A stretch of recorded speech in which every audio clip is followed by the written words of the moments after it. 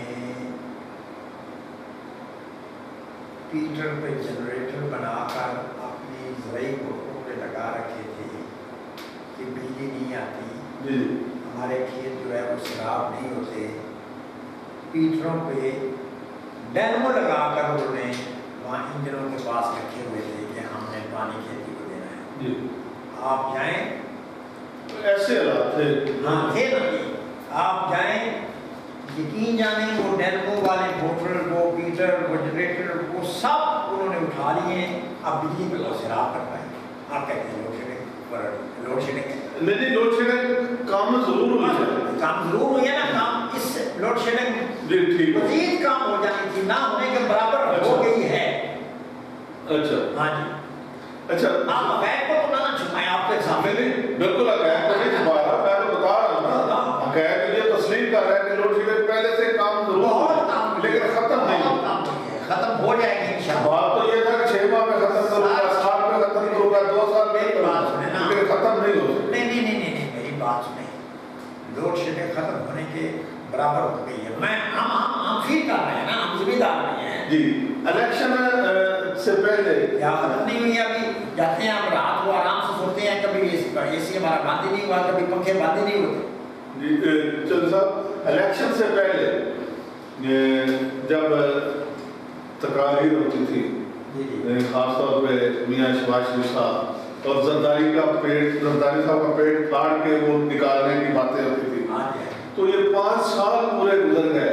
زرداری صاحب کو ایک دفعہ بلایا بھی اور انتہائی پروٹوکول کے ساتھ، اتنا پروٹوکول شہر زرداری صاحب کو زندگی میں کسی نے نہ دیا اور جتنا نون لیگ نے دیا.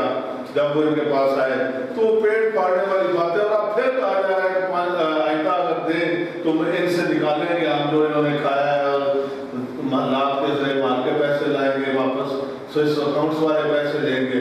تو یہ 5 سال میں سوئس اکاؤنٹس. آپ کو یہ بات کو یاد آ گئی؟ جی آپ کو سینموں کے ٹکٹ بلیک کرنے کا کہنے زرداری صاحب کو کہا تھا عمران نے کہ یہ سینموں کے ٹکٹ بلیک کرتا تھا. جی ڈاکو کہا ہے یا نہیں کہا؟ میں اس طرف آپ کی پارٹی کا ذکر نہیں بات، میں آپ کو سوال کا جواب دے رہا ہوں، میں آپ کو سوال کا جواب دے رہا ہوں. اور ابھی 2-3 کچھ دیر پہلے کی بات ہے، وہ ایک تھی سینٹ کے الیکشن میں، ٹھیک ہے جی. اسد عمر نے کہا تھا کہ اگر زرداری کو ہم نے کسی سطح بھی ہو زرداری کے ساتھ اطاعت کیا تو میں استعفیٰ دے دوں گا. یہ پی ٹی آئی کے لوگوں سے سوال بنتا ہے، ان سے بات یہ ہے کہ جو آپ نے بات کہی ہے نا، زرداری صاحب جب نواز شریف صاحب حکومت سنبھالی تو سنبھالتے ہی نواز شریف کے راستے میں روڑے اٹکانے شروع کر دیے. بھائی آپ نے تو ان کو کچھ کرنے نہیں دیا، جو انہوں نے کیا اپنی ہمت سے کیا. آپ کہتے ہیں کہ وہ پیٹ سے ہر چیز نکال لیتے ہیں، آپ نے تو موقع آپ پیٹ نکالنے کا جب وقت آیا تو آپ نے بیک پھینک دیا ان کو. یعنی اس کے لیے کچھ عرصہ انتظار تھا جو پیٹ کو نکال دو. بالکل اس کا بہت سارا یہ تو وقت لگتا ہے. ہوم ورک نظر نہیں آیا، پیٹ سے نکالنے والا ہوم ورک 4 سال میں نظر نہیں آیا. ہوم ورک کا ہوم ورک تو آپ نے کرنے دیا. اچھا وہ کیے ہوم ورک تو آپ نے کرنے نہیں دیا. کرنے نہیں دیا، ہم نے نہیں کرنے دیا. ٹھیک ہو گیا، ٹھیک ہو گیا جی، آپ نے ہوم ورک نہیں کرنے دیا. تو موجودہ ڈسٹرکٹ کی طرف پھر آتے ہیں. تو پہلے 2 حلقے تھے قومی اسمبلی کے، حالیہ نئی حلقہ بندی میں ایک حلقہ ختم ہو گیا. این اے کا ایک ہی حلقہ پورا ضلع حفظ آباد اور ایک این ایس 87. اس سے ظاہر مسلم لیگ نون کی طرف سے محترمہ سائرہ زرداری امیدوار ہوں گی انشاءاللہ. تو ایم پی اے پی پی نون لیگ کے ایم پی اے 3 جو سابقہ ایم پی ہے پی پی 69 سے جو پہلے 106 تھی چودھری اسد اللہ آئین اور آصف آباد سے پی پی 70 سے ملک فیاض احمد امان یہ تھے. اب مسلم لیگ نون سے وہ بڑا ناراض ہے، الگ گروپ انہوں نے بنایا ہوا ہے.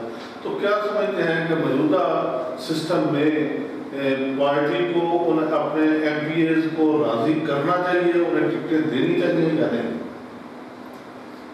دیکھیں جی، آپ نے مجھ سے یہ سوال کیا ہے، میں تو اپنی رائے دے سکتا ہوں. جی رائے فیصلہ تو پارٹی کا میری ذاتی رائے میں کوئی اس سے ایگری کرے یا نہ کرے، ملک فیاض صاحب کو ہر صورت راضی کرنا چاہیے.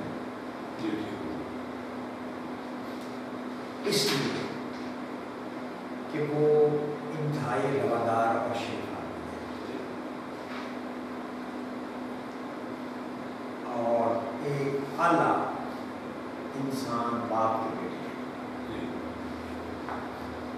ان کی ہمارے ساتھ شروع سے بزرگوں سے ایک ذہنی بالکل مزاج ملتے ہیں، ٹیمپرامنٹ ملتا ہے، سوچ ملتی ہے. تو میری دعا بھی ہے اور میں کر رہا ہوں کہ اللہ کرے کہ ان کو راضی کر دیا جائے اور وہ ہمارے ساتھ الیکشن ایم پی اے کریں. اور چودھری اسد اللہ صاحب تو ویسے شروع سے ہی ایک اپنی فولو فلائٹ کرنا چاہتے تھے. اچھا. وہ میرے بھائی جو تھے نا، وہ پہلے ہی خود کو ایک چاہتے تھے کہ میں کسی سے ہٹ کر میں ایک ضلع کا لیڈر بنوں.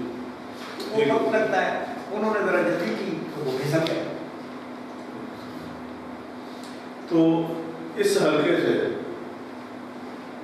پچھلے کچھ عرصہ میں سنا تھا کہ آپ بھی صوبائی اسمبلی کے امیدوار ہیں.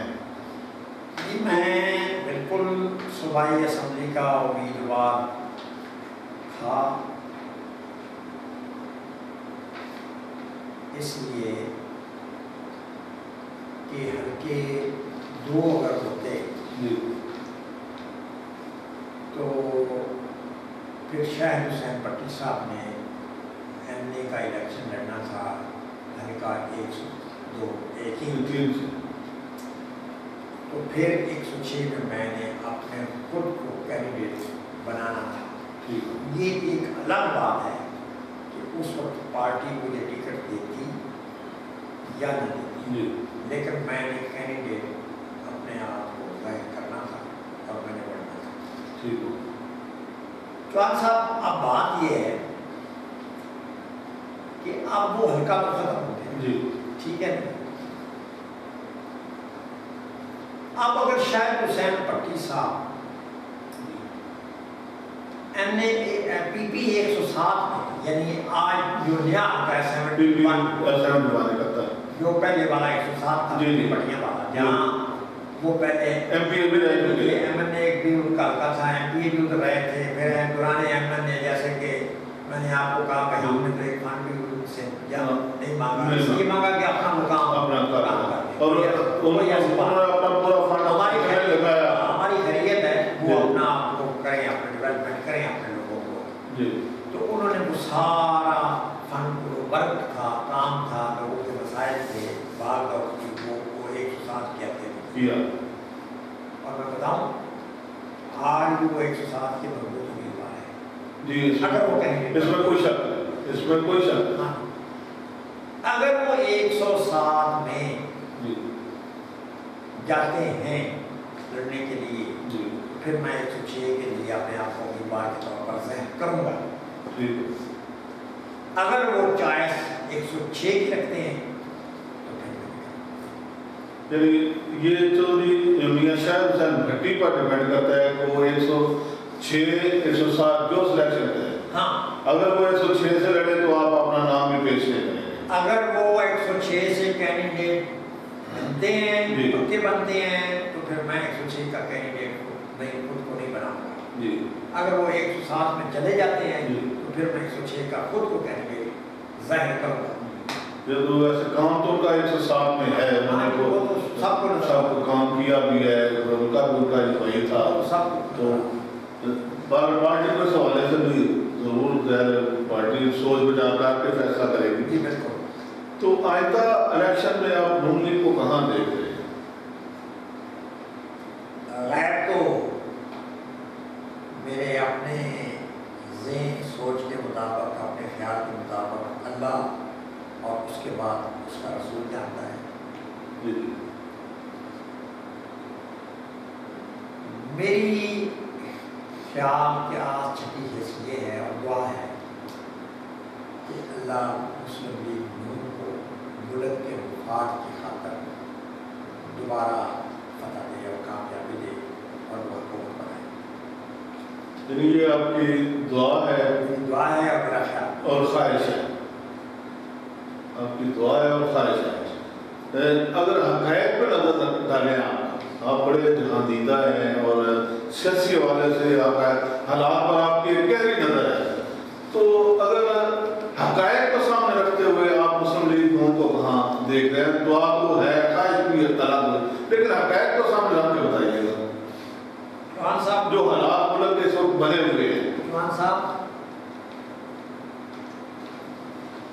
میاں نواز شریف کو ملک بدل کر دیا گیا، جی کافلی بن گئی، کافی وہی ملک بدل ہونے والے دوبارہ حکمران اس ملک میں بن گئے۔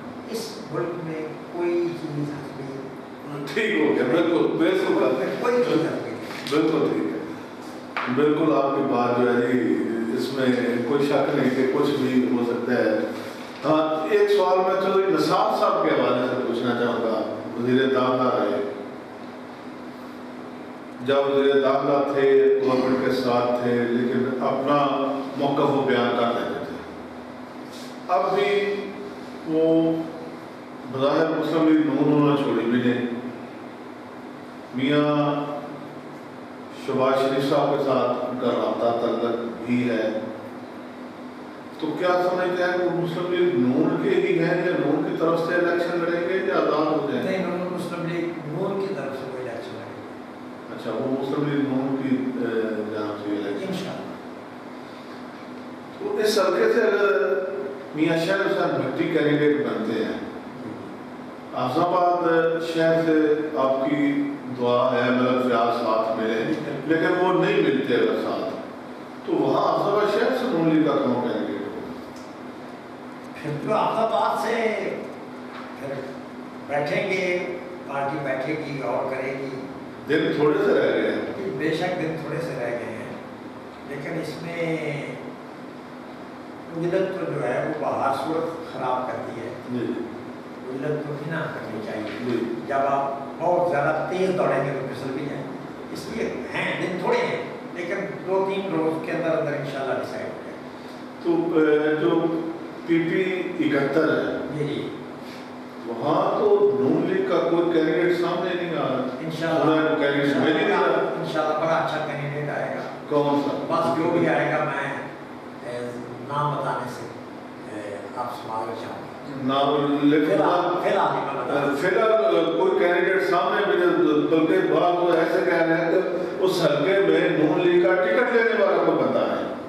بس وہ یہ لوگ کہتے ہیں کہ ٹکٹ دینے والا کوئی بندہ نہیں ہے، یہ تو ہمیں پتہ ہے نا کہ ہم سے کون کون ٹکٹ کے لیے رابطے کر رہا ہے۔ اچھا، رابطے ہیں، رابطے کر رہے ہیں، تو ٹکٹ بھی ہوں گے انشاءاللہ ٹکٹ ہوگا، اچھا ہوگا۔ اچھا، تو اگر چودھری میاں شاہد حسین بھٹی اس حلقے سے اپنے جنرل حلقے سے الیکشن لڑتے ہیں تو پھر تو آپ اس حلقے سے کینڈیڈیٹ ہوں گے، میں کینڈیڈیٹ ہوں گا، پارٹی ٹکٹ بھی دے گی آپ، امید تو ہے، پارٹی کی قربانیاں بھی ہیں، عہدیدار بھی ہیں، سینئر نائب صدر ہے، امید تو ہے۔ تو کوئی ایسی بات جو میں نہیں پوچھ سکا اور آپ کہنا چاہتے ہیں جی نہیں آپ نے یہ نیوز کا پلیٹ فارم آتا ہے آپ نیوز میرے لیے بہت اچھا ایک چینل ہے. آپ میرے بڑے پرانے جاننے والے ہیں, ہم مسلک بھی ہیں, سارا کچھ ہے. میں آپ کا یقین جانے پر احترام کرتا ہوں. آپ نے کوئی چھوڑی نہیں بات تو میں بتاؤں. بہت مہربانی ناظرین, جیسا کہ آپ نے محمد بشتاق صاحب کی گفتگو میں انہی الفاظ کے ساتھ اجازت چاہوں گا. اللہ